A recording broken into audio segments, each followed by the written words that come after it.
In today's session, we're gonna have a quick look about Azure Storage Services. So I am Mahmoud Atallah. I'm a senior solution architect working for 𝒍𝒆💔 Global with over 10 years of experience. I am based in UAE. I'm from Egypt. I'm a dad, technology geek, blogger, speaker, and also I'm the community founder of Arabic WVD user group. I've been helping many customers to accelerate their cloud journey and digital transformation. My main focus is on remote working solution and related services, especially Azure Virtual Desktop and Windows 365. Also, I've been collaborating with many expertise like Muhammad and the team here for producing content and solutions to make IT life easier. So in this session, we're gonna cover a kind of like introduction about Azure Storage Services, the usage benefit of Azure Storage, also the different type of Azure Storage like Blob and file, queue, table, disk.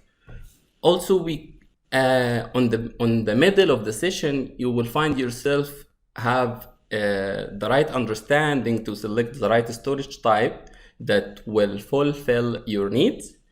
And then we're gonna have a quick demonstration and illustration for creating your first storage account, also creating a different type of storage type under this storage account and exploring the usage needed. And last, we're gonna have to explore the storage account management tools or the exploration tool. And then you will have a quick exam Q&A that will help you to go with the storage questions. So before we go with the storage account information, I would like to highlight we have to understand the data type first, and then we will understand the need or the actual need for storing the data. So the data type, it comes in a different flavor, like a semi-structured data and structured data and the unstructured data. So the structured data, usually on our technology life, we call it like SQL databases, or I would say in a different way, we can have it a kind of predefined data module that will help us to store the data in a full tabular format with a key pair values, or I would say not a key pair values, in a relationship format requirement. The semi-structured data, it comes in, again, a kind of table, but it's just a requirement of key value pairs, like SQL, non-SQL, and JSON files.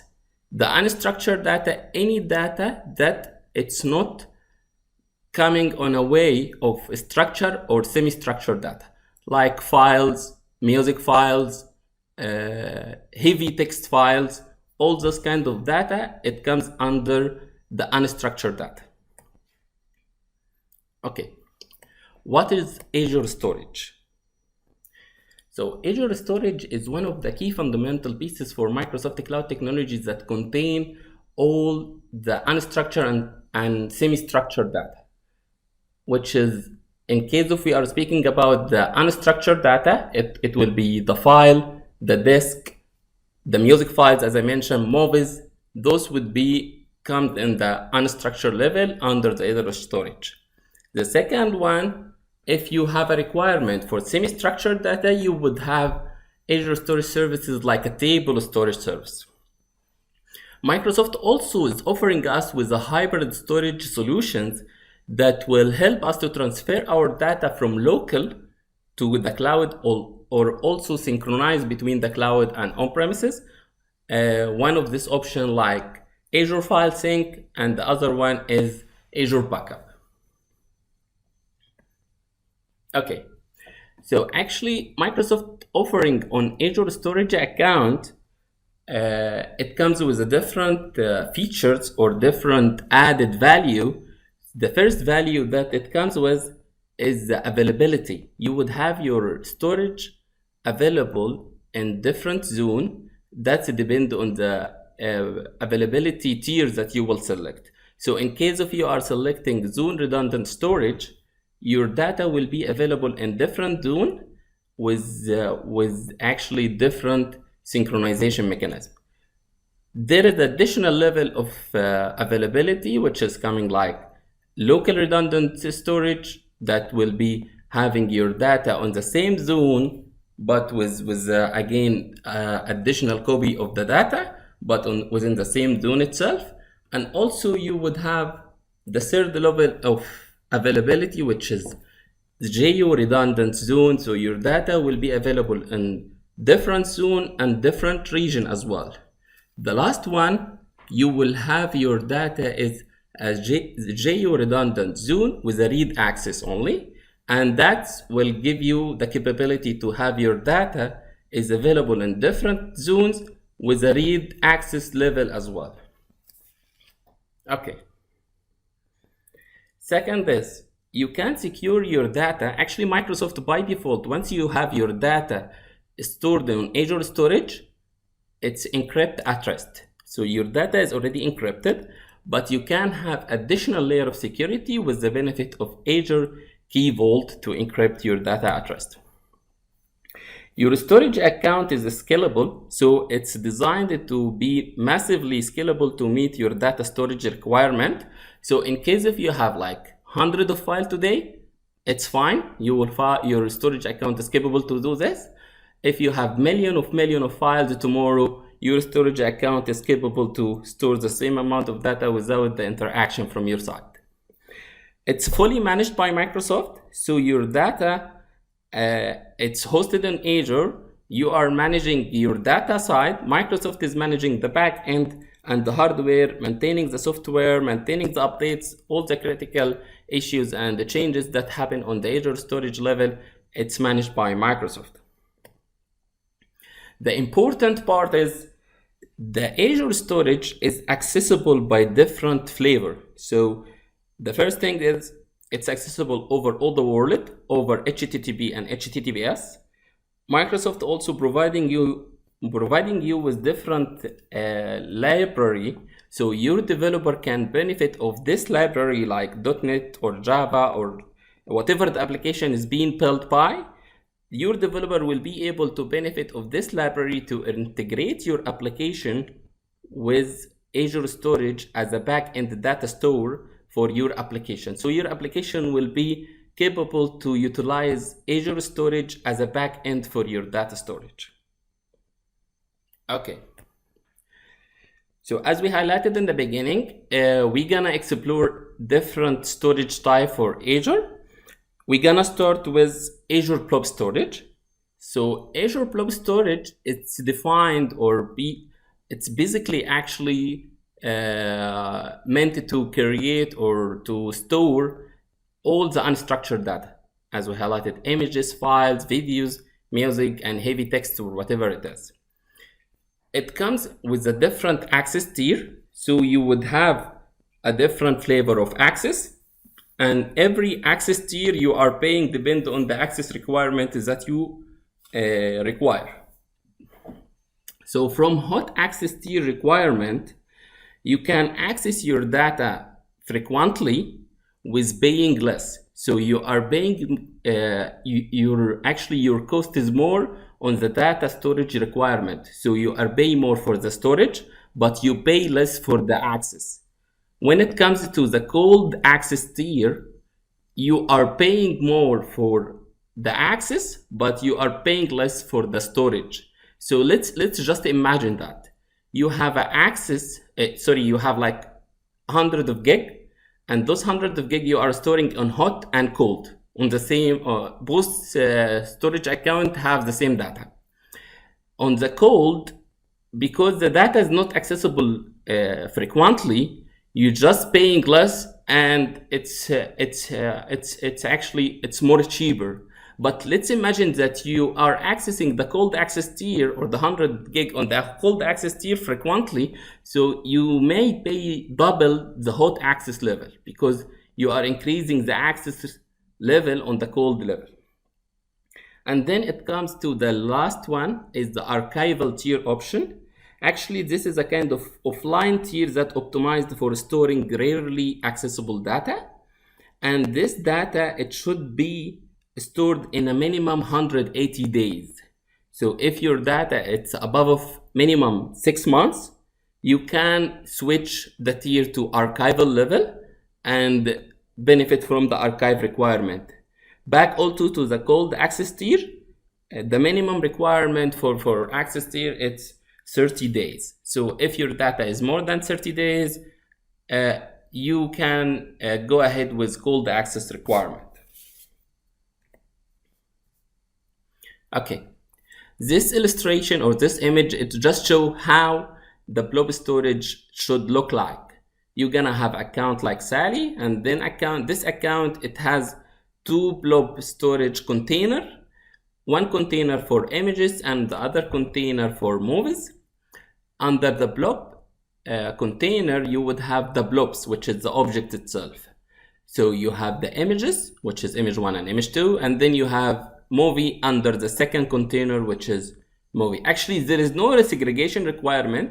I mean, you don't have to segregate between the different file types, but that's just for giving you more structure flexibility. Okay, Azure file storage. So Azure file storage, before we go in details on this, let's just go back to how we used to store our data from the perspective of file share requirement. As a company requirement, we may have like multiple user accessing network share and storing the data on a network share level. So as an IT admin, I would require to build a Windows server, and on that Windows server, I will enable the file share services, and then I will create a standard SMP share or network share or even NFS, and then we'll configure this to be accessible for even if it's an end user requirement, if it's a machine synchronization requirement. You can also think about like there are multiple machines that requiring to store their data in a centralized network or accessing a centralized network share. So this will be one approach or one concept that requiring you to have a file share. So Microsoft is offering you a fully managed file share on the cloud. That's mean you won't have to think about managing the backend or building a Windows server, and then on the Windows server you are just thinking about the updates and then thinking about the maintenance and the patching and also the file share configuration, the service itself, the service to be up and running, monitoring all this. It's fully managed by Microsoft. It just provides you with SMP protocol and the file share. And once you do have the access, you can utilize the service to be accessible over a different network, externally, internally, and that depends on the access requirement that you require. Okay. This is how the network share would look like. It's a normal map network drive to your local. Also, you can script this or programmatically add it to your environment. Azure Queue. Actually, Mohammed Gouda highlighted this on his illustration. So it's again reflecting the same requirement. You can imagine that you have applications that it depend on 2 levels, like Azure Function as he highlighted and the Logic App or whatever it is. It's same sequence. You can imagine that you have a front end and a back end, and in between both you have a different communication. So actually I would say like, sorry, okay, so I would say like it's just a kind of messaging platform that it sequences the message itself or queuing the message on a communication way, so your components can understand this on a sequence, even if it's hosted on Azure or it's hosted on on-prem or it's any other level of configuration. So if you have like a website that it's resizing the image, or a website that sending SMS or whatever it is, so you're getting thousands of queries or thousands of actions in a second, but as a front end you have like I would say the application on the front end, it's very small. It's just based on the Azure function. So it receives the request and then send it back to the back end to process the activity itself. So let's say it's image resize. So you will upload the image to the website. Once the website receives a message, we'll queue it on the Azure queue message, and then your backend as a resize compute services or the backend server itself will get this message and then will start processing the resizing procedures, which will free up your front end. So your front end will be capable to receive more messages, and your backend will be processing the messages in sequence, so he can follow up the queue and free up the queue depend on the queue utilization. So this is a kind of benefit of Azure Queue Storage. This is how it should be look like. So you have a storage account called My Account, and then you have a queue for the image, and then a queue for the images to be downloaded and images to be resized. So your actual application does do two functionality. The first functionality is for download, and the second is resizing. So this is how the queue would look like. Okay, Azure Table. Actually, Azure Table, it came as a very cost-effective solution that will be helping you to massively scale NoSQL data storage. When we highlighted the data types on the beginning, we speak about semi-structured data, which is requiring a key value pairs. And the Azure Table, it gives you this structure, so you can store whatever key value requirement or key value needs in your storage account without any limitation. So it's scaled to petabyte of data. It's dynamically scalable depending on your load, and also it's very fast from the lookup perspective because it looks at the ID of the key value. And that's the key benefit of the Azure Table Storage. So let's just speak about some other benefits that you can benefit from Azure Table Storage. It's let's imagine you have a web application. That web application, it's providing you with addresses for all I would say companies' information based on Egypt or based on US or based on whatever it is. So this kind of address book, it has no predefined structure data or data module. So you can just add the address sometimes on the address you can add the PO box, sometimes you remove the PO box. It's not really mandatory to fulfill all the information on the key value pair. So whenever you are query based on a specific address information, you will get the data that are available on the table. Not everything for sure, because it's not predefined and it's not forcing you to have all the values on the key level. Okay. This illustration again shows how the Azure Storage account will look like from the table perspective. So you have a storage account. Under this storage account, you have two tables. One table for customer information and the other table. Presentation is freezed on the previous one. Yeah, it's Alright. freezed on the table storage, passive auto-scaling. Let me just stop the presenting and then present again. Yes, valid. Oh, No, it's good. Not really. yeah, there was a bit of delay. Yes, yes. Is it fine now? Yes. Perfect. Okay. So this is how the table look like. Would be having a kind of like table name, and then under the table you would have the key value pairs like name, emails. So the key would be the identity itself, and then you would have some values like name, email, and others. Same applies for any other information that you're gonna store on the table itself. We will have a look on the demonstration level.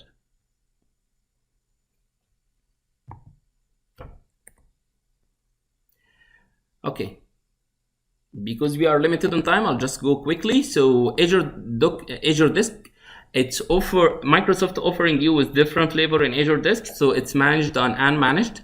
The managed, it's fully managed by Microsoft, so you don't have to maintain the backend requirement. On unmanaged, actually, it gives you a kind of VHD file that is stored on a storage account, and that storage account you have to maintain yourself, and from the backup perspective and from the management of the storage account itself.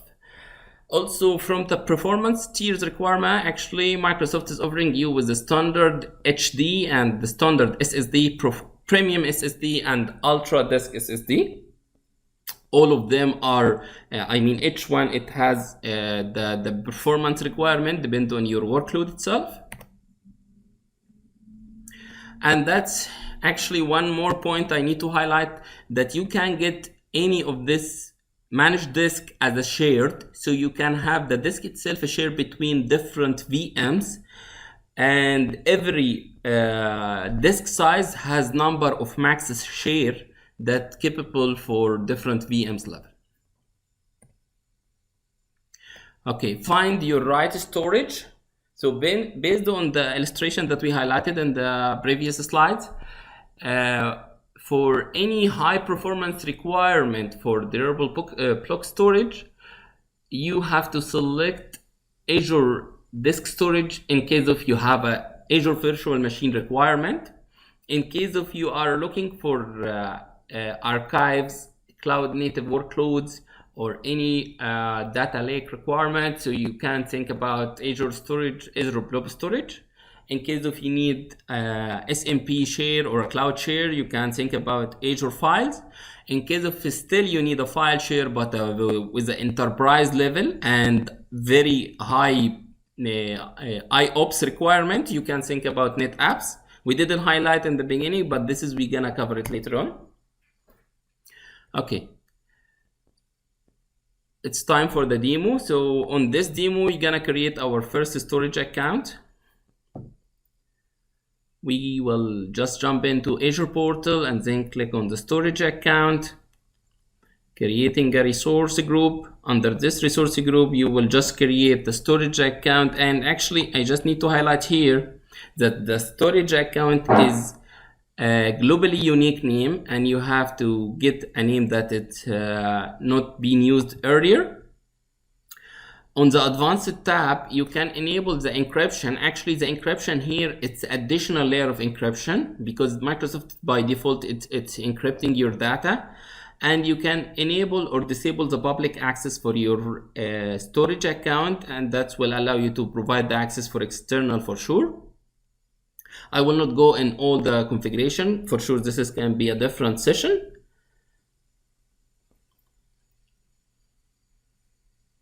So now we just created the storage accounts as simple as is. Now let's go for the second demo, which is exploring the different types of storage account and creating them. We're gonna start with the table, with the blob, and then we will go ahead with until we reach to the queue.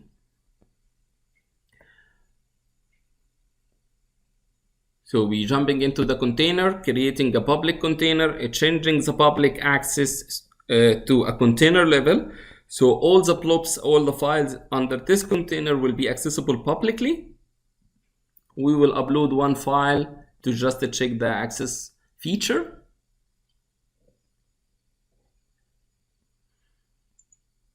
So this file is being uploaded. We will jump in to get the URL and then access the website from externally. Sorry, the file. As you can see, the file is accessible from external.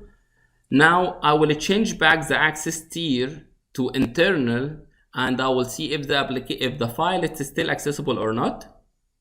I have made it as a private. I will refresh the page. As you can see, the file is not found because it's not meant to be accessible as external. Same applies for the blob level. If I change the access on a blob level, it is still not accessible from externally because it's not a container level base. And on the blob, I have to change the blob file itself to be accessible. Now I change it again to public, and the file is accessible from external. This is how Azure Storage Blob look like.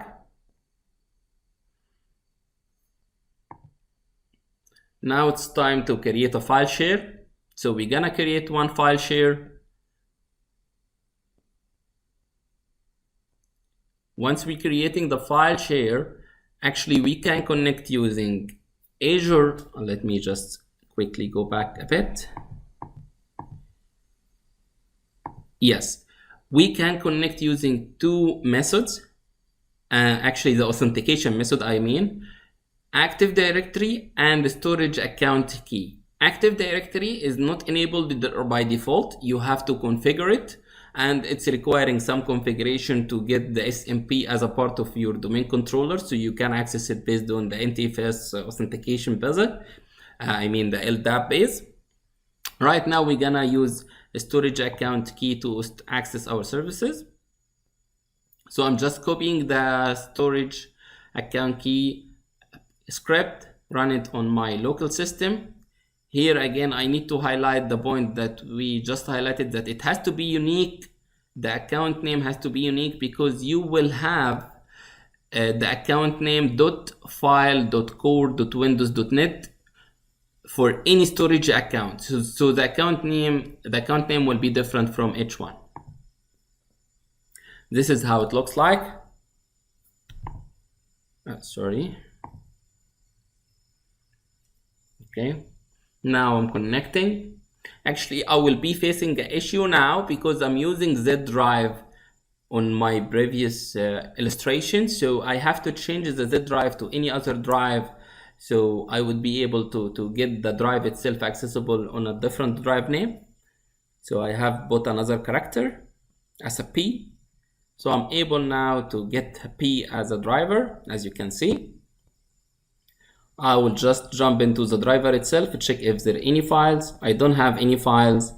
I'll start uploading files to the file share from the portal. For sure you can upload from local, but I'm uploading from the portal to show off. So as you can see, the file is showing on my local system. Uploaded multiple files. Again, I will access them from local using the partial. The files are accessible. I will remove them from the local system using the partial again. Once I go back to the Azure portal, I will not find those files.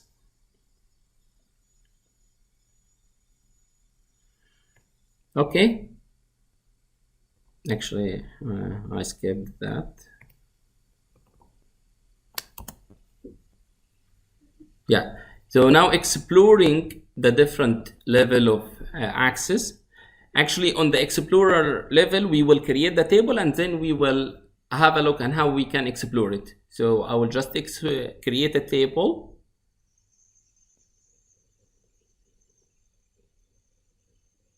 I will use the Azure Storage Explorer services to explore the table and create a content as well.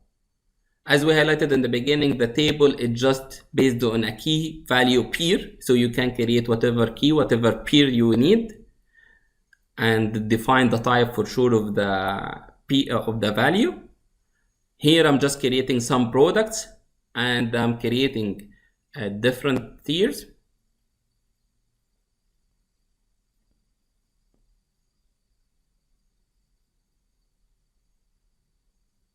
So this is just a kind of like Azure VM product and storage product as well, some Azure products information. So this is how the table will look like, and you can query based on the like product name or whatever key value that you do have.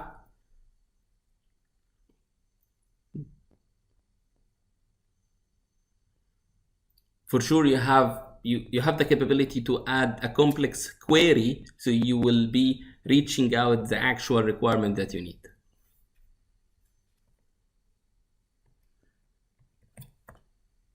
That's it. So it's the time for the questions.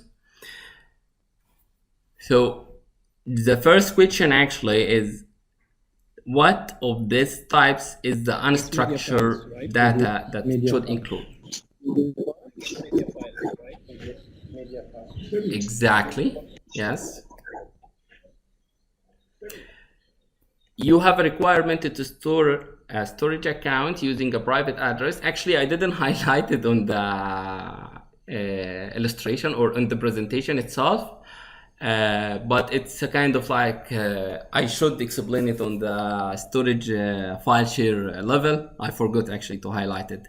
So here, in case of you need the private access for the storage account, what you would require: storage account routing, service endpoint, virtual gateway, or storage account firewall. If someone know, okay. If not, I will highlight it. Service endpoint. Exactly, it does. So on the Azure file share, and actually most of the Azure services, sometimes we would require to provide internal access only to the service. And on this level, we would have to enable the service endpoint, which will provide us with the private address capability. So your services will be accessible from internal, not over the internet. That's the point.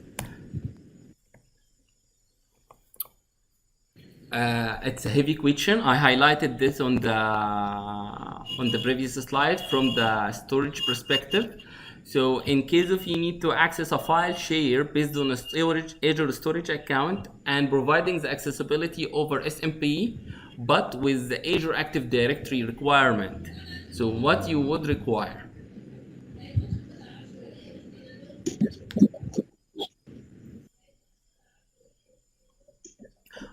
Actually, on the previous illustration, I was just highlighting that you can access Azure storage with two options. The first option, I mean the file share as well. The first option is Azure key authentication, and the second option is Active Directory. The second option, we didn't did a demo for that because it's a very big configurations, and it's requiring a dedicated time for that. So from the perspective of requirement, you would require... talking about the answer. Sorry? I guess Azure file storage, I guess. I'm talking about the answer.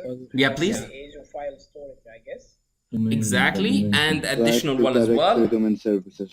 Yeah. Royal. Exactly, it is, yes. So I would have to have the domain service for LDAP and DFS, and the Azure file for the file share perspective. That's it. So that's it from my end.